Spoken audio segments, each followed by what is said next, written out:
Spring practice is completely locked down right now, but that doesn't mean we haven't been hearing things behind the scenes about players that are standing out. This thing Locked On Ole Miss podcast.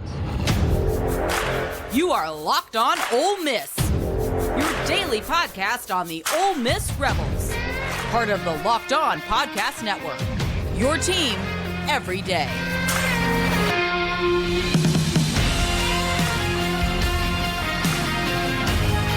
Good morning. I am Stephen Willis, a former staff member at Ole Miss and a 10-year veteran member of the national media with Yahoo Sports. Also did a little time at WSMVN Nashville.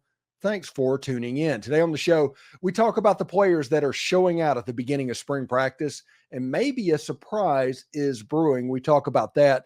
Men's basketball has just completely fallen on its sword this March, and we talk about why that's happening, and baseball gets a much-needed sweep against Morehead State.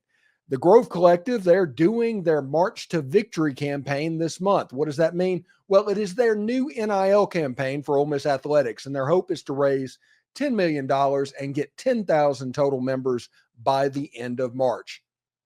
It's a March Madness type competition that puts regions of the U.S. competing against each other to see who can give the most. And the Sweet 16 ends March 18th.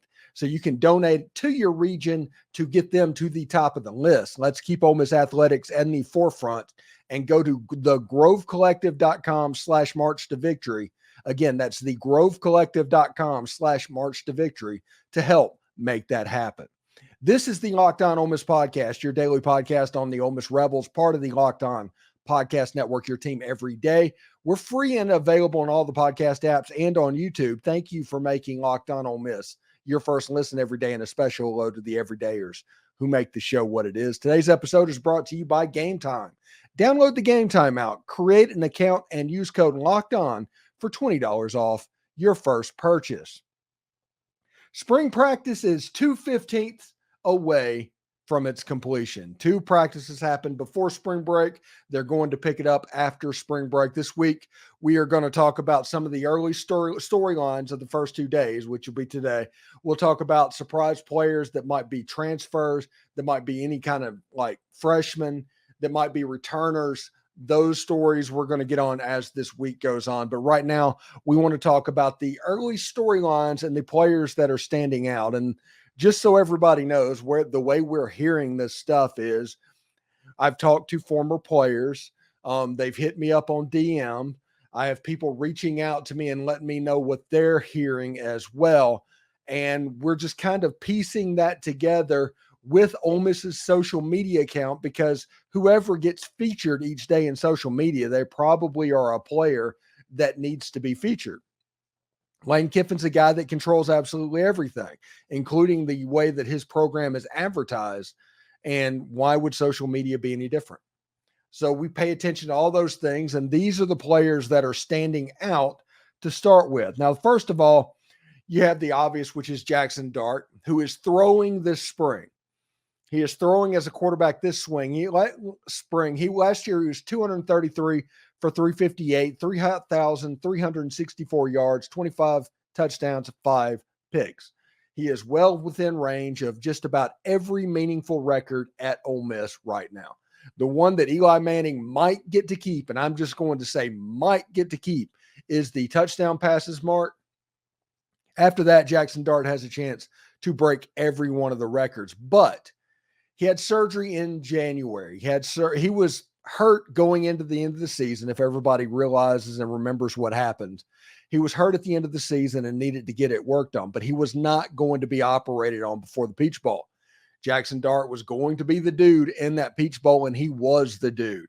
Ole Miss came out and completely dominated Penn State and the number 1 defense in all of college football. And he did what he had to do. Shortly after that was over, he had the procedure needed to clean it up. He is recovering currently. He is doing 7-on-7 routes via air. He's not doing any team stuff. He can function and throw the ball as normal, but he's not quite ready for live contact. But that is standing out because that is opening up the process for players like Walker Howard and Austin Simmons to get a jump start, a Cold War, as I talked about on Friday's show, of being the starting quarterback in 2025. That competition starts now. Jaxson Dart's going to be the dude in the fall. He's going to be fine. Heck, he's practicing right now, and he might be full go after the break of spring break if he's doing like routes versus air and participating in the practice at all right now. Now, another player that is standing out to me is Kaden Lee.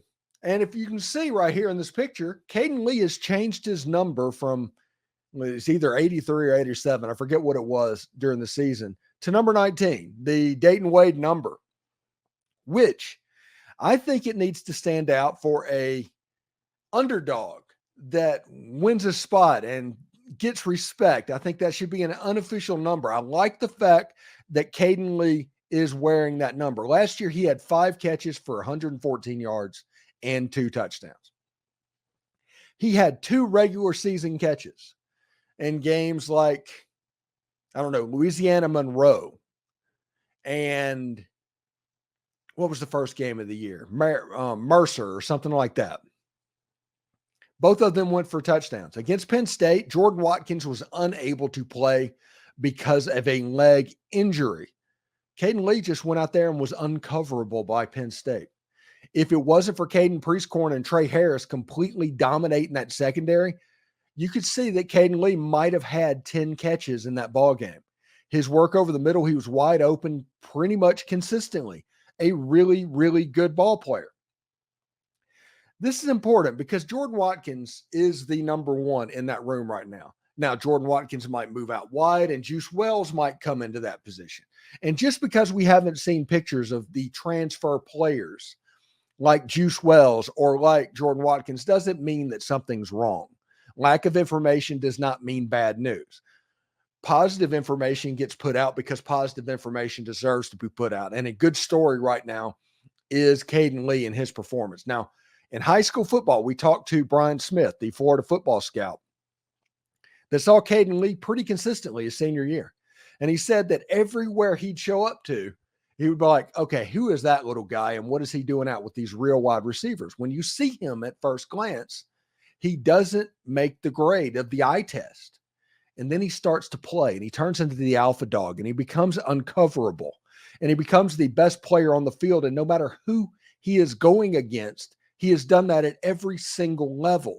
So we need to keep an eye on a potential surprise with Kaden Lee coming out of this spring. Him changing numbers, that gives you an idea of where he sits. I don't know how they're going to organize the wide receiver room, but it should be interesting to see this guy as well. Now, remember also, I talked to Dae'Quan Wright last week, and you can listen to that on Sunday. It's on the YouTube channel.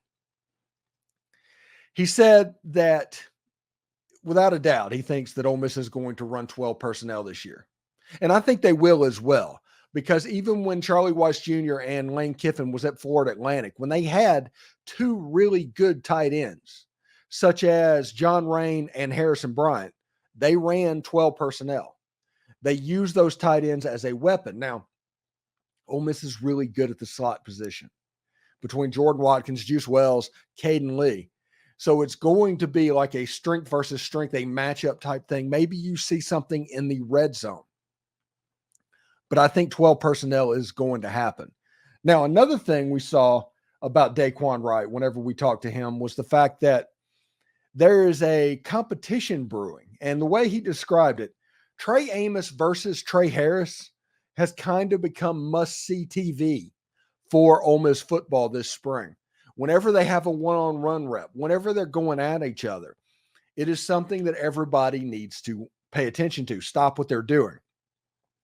Trey Amos has elite man coverage ability. Trey Harris is one of the best, if not the best, wide receivers in the country. These two are in what Ole Miss football is described as an iron sharpens iron type situation, even 2 practices in to spring football. And this is going to be the alpha dog in the secondary and at corner going against who is going to be the number 1 wide receiver in college football. Dae'Quan Wright volunteered that information. This popped up on social media, this picture of them going at it.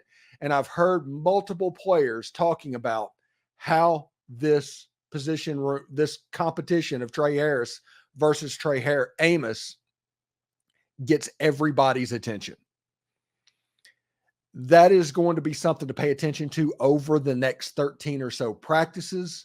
And in the spring game, whenever there's a lineup where you can see what's happening, that's what I'm going to pay attention to. Now, there's a chance in the spring game that the red versus blue game, is the blue is like both the first team. So it's the first team offense versus the second team defense.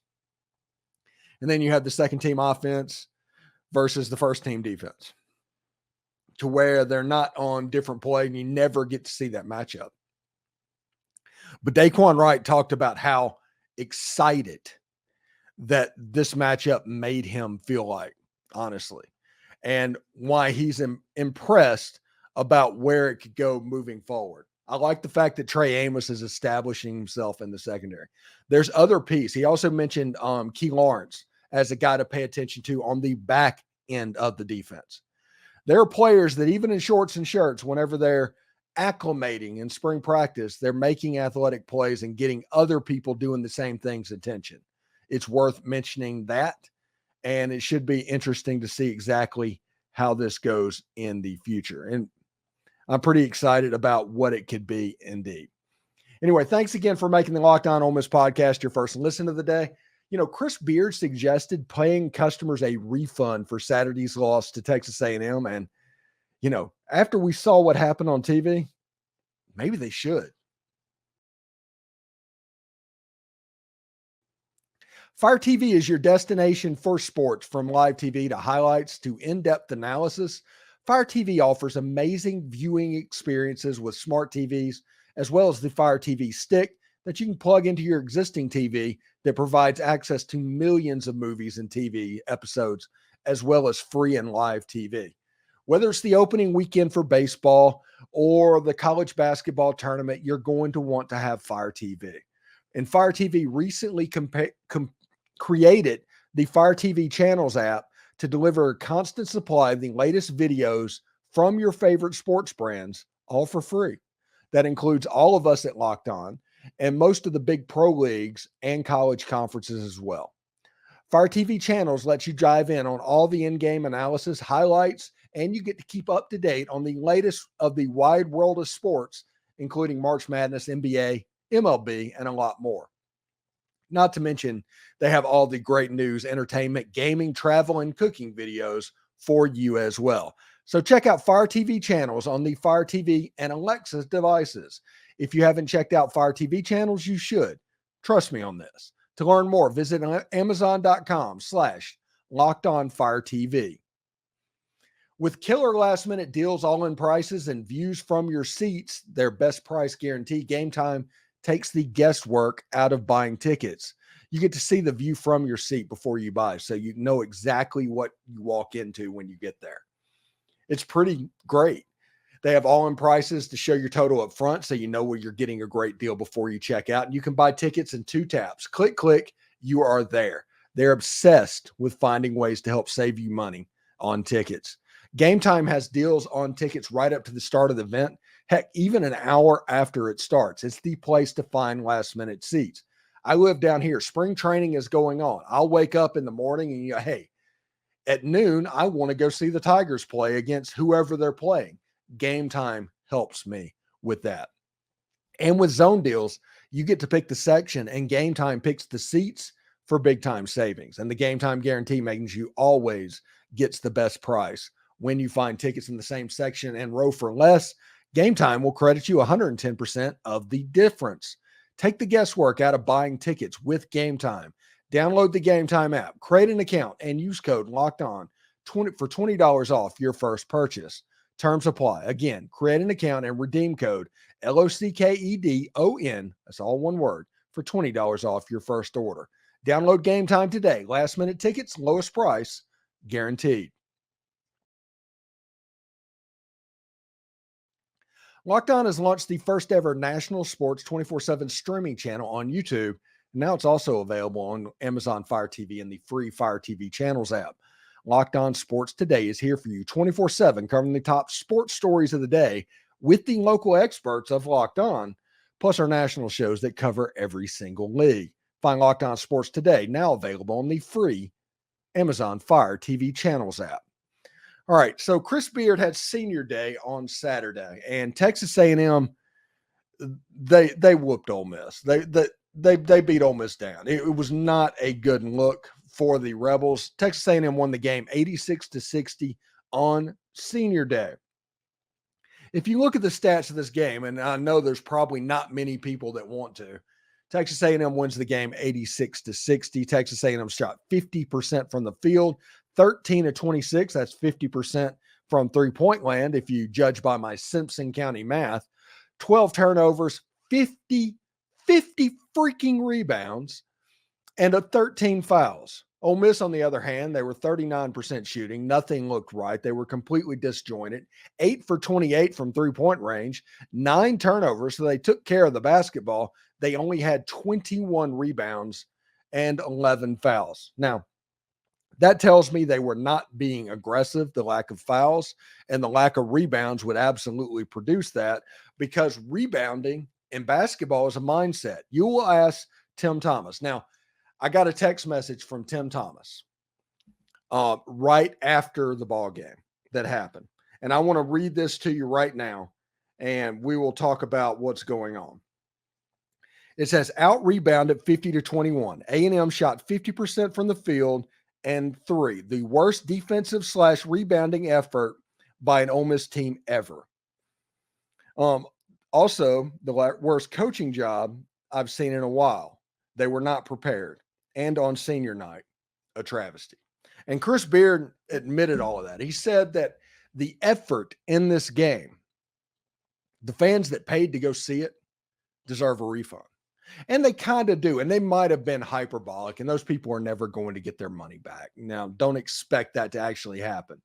And it was kind of a PR move for something like that to happen as it was. But this basketball season reminds me so much of the 2022 football season. It's crazy. You had a basketball team that started out hot all the way through January. I think Ole Miss was 18-2 or 3 in the end of January. In February, everything kind of started to turn sideways a little bit. You had weird performances from Allen Flanigan. Juju Murray was not quite the same player as he was before. You know, Jamin Brakefield is Jamin Brakefield. And Matthew Morell, for as good as he is as a basketball player, and he's going to be missed. All of the things that he can do, he was never an alpha dog for Ole Miss in an Ole Miss uniform. It was never a situation where you could count on Matthew Morell to take over the basketball game. Now, there's times that he would, and there's been games in his career where he scored 25, 30 points in a game, but he's never been the guy that you could count on. He always deferred to somebody, whether early in the season, Allen Flanigan, Juju Murray, and it was a situation that I've talked about on this show, and my everydayers can attest to this, to where Matthew Morell, he was kind of the third or fourth option on this basketball team, and that was where he was comfortable. He was fine with the offense going through Allen Flanigan and Juju Murray. He was fine with Jamin Brakefield having his game. He was completely unselfish at the level to where he could make that work. The problem is that once everything started going south, and probably midway in February, it was legitimately going south. The last month or so of the season, the only team that Ole Miss beat was Missouri. They beat them twice. They beat a team that was winless in the SEC. They beat them twice. And whenever that went south, there was nobody to pick it up. In a perfect world, that person would have been Matthew Morell. And like I said, I am not getting on Matthew Morell. He was one of the best players for Ole Miss over the last couple of years. But whenever it turned sideways and Ole Miss needed to shift the way they operated, shift the way they did things, it was a problematic experience for the Ole Miss offense, because when Allen Flanigan wasn't right, it was obvious. Whenever Juju Murray wasn't shooting well, it was obvious. And everybody knew that they could just stick their best defender on Matthew Morell because he was actually the danger piece. Go ahead and let Alan Flanagan get his. Let Juju Murray get his. Do not let Matthew Morell beat you. And at the end of the year, that's the way it worked because Alan Flanagan wasn't getting his. Juju Murray's shot wasn't quite right. Jamin Brakefield was Jamin Brakefield. And as long as you could make sure that Matthew Morell wasn't beating you, and since the offense wasn't running through him, you could cripple Ole Miss's offense a little bit, or at least just enough to overcome the fact that Ole Miss isn't playing defense. It's one of the worst defensive basketball teams that I've seen in quite some time. And Chris Beard, who's built his reputation on playing defense and on rebounding, this season had to be aneurysm inducing for him. And as the recruitment happens for next year, listen, there's going to be 4 or 5 returners off of this team into next year. It just is. I expect TJ Caldwell to be back, Jamin Brakefield to come back, and a couple of younger players like Rashad Marshall, those guys. Then Chris Beard's going to have to go out to the transfer portal. And this is where I talk about this season looking like the 2022 season. Lane Kiffin had to learn lessons about transfers in 2022 because as things went bad, there was no putting the train back on the track after it happened in 2022. And Ole Miss got beat by Arkansas, got blown out by Arkansas, got beat by Mississippi State, lost their bowl game against Texas Tech. This basketball team has done a similar thing this year. And it's not because of their lack of talent. It's just because when it went south, they were done. College basketball and college football and college sports in general, whether you want to hear it or not, there's a much more mercenary element to this. There are no programs. I've talked about this over and over again. You're going to have the 22 team, the 23 team, all of that over and over. So whenever things start tail spinning, you end up with a bunch of front runners.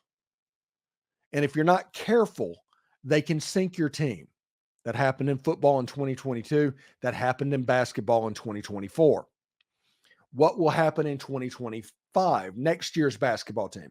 Well, you're going to see Chris Beard recruit a lot of guys that have a different personality makeup. Players that want to rebound the basketball, a couple of bully type players. I could see a Kenny Williams type player. I could see a Murphy Holloway type player coming up there because they need somebody that on the board is respected and feared. I don't know where they're going to get him, but they were expecting having a 7'5" guy and a 7'2" guy that rebounding was not going to be an issue this year. Well, for whatever reason it was. And Chris Beard has to go in the transfer portal and realize that he needs to recruit transfers that have a certain mindset similar to what Lane Kiffin has learned in football and get them ready to go for the battle. So they're mentally tough enough to what's going on. Remember, in football, you're much more of a yo-yo team, but if you have a solid quarterback as a leader of the team, they can dictate the culture. Whenever Jaxson Dart was a new player, it was kind of an inmates running the asylum type deal. And there was nobody really to follow. There were cliques that developed, all of that stuff. When Jaxson Dart became the guy, and he did that over spring, having a really good spring football last year into fall where he was undoubtedly the guy, he became the guy that they follow. He's the guy that competitiveness took it to the next level. He's the guy that kept everything in play as this 11-win season happened. And I honestly think that's going to happen next year because I think the most important position in football is quarterback. In basketball, there was nobody on the team that felt like they had the leadership roles of what Jaxson Dart became. And this basketball team, much like the 2022 football team, when you didn't have that either, fell apart. Who is going to become the leader? The one that absolutely will not lose the game. The one that will absolutely step up and yell at these guys and make sure that when things start going south, it stops. Who is going to help instill mental toughness in this team? That is a question for sure in 2025, and Chris Beard's going to have to figure that out. Still more to come on Locked On Ole Miss, part of the Locked On Podcast Network, your team every day. You know, baseball picked up a much-needed sweep heading into SEC play, and we talk about it next. You know, when you're hiring for your small business, you want to find quality professionals that are right for the role, just like hiring a coach, honestly.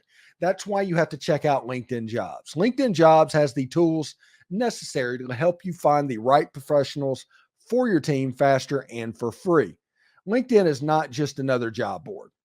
LinkedIn is a vast network of more than 1 billion professionals, which makes it the best place to hire. It gives you access to those professionals that you cannot find anywhere else. It does all of that while making the process easy and intuitive. And hiring is easy and intuitive when you have that many qualified candidates. So easy, in fact, 86% of small businesses helps get a qualified candidate within 24 hours. LinkedIn knows that small businesses are wearing so many hats, and they might not have the time or resources to hire.